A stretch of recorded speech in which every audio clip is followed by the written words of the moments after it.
الذين قالوا إن الله عهد إلينا ألا نؤمن الرسول حتى يأتينا بقربان تأكله النار. ما هو القربان الذي تأكله النار؟ طبعا كان في السابق، في الأمم السابقة، إذا قربوا قربان أو قدموا صدقة أو غنموا غنيمة جاءت نار من السماء فتأكل هذه الغنيمة وهذه الصدقة وهذه فتحرق ذلك القربان.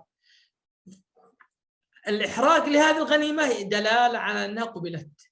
أما إذا لم تقبل فمعناها أنها تبقى على ما هي عليه، كما جاء ماذا؟ إذ قربا قربانا فتقبل من أحدهما ولم يتقبل من الآخر. فقيل أن قابيل وهابيل ابني آدم قرب أحدهما خروفا والآخر قدم زرعا، فجاءت فأخذت الخروف، فهنا دليل على القبول. لذلك الغنائم كما جاء النبي صلى الله عليه وسلم بالحديث الصحيح قال: وحلت لنا الغنائم، هذه من فضائل هذه الأمة ولم تحل أحد قبلنا. فكان قبل إذا جاءت الغنائم يجمعونها ثم تأتي نار من السماء فتأخذها إن لم يكن فيها غلول، وإلا لم تأخذها حتى يخرج ما فيها من الغلول. ثم قال الله عز وجل في آية أخرى: الذين قالوا. من الذين قالوا إن الله عهد إلينا ألا نؤمن الرسول؟ في سورة آل عمران.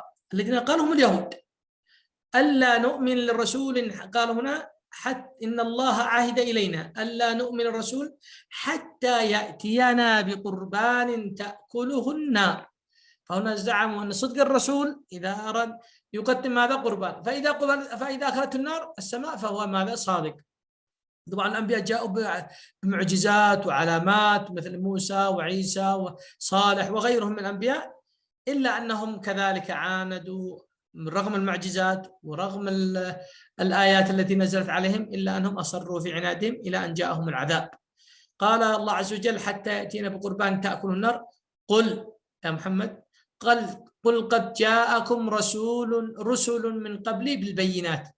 يعني هنالك أنبياء جاءوا بالبراهين الواضحة والمعجزات الصادقة والدليل على صدقهم. وبالذي قلتم، ما الذي قالوه؟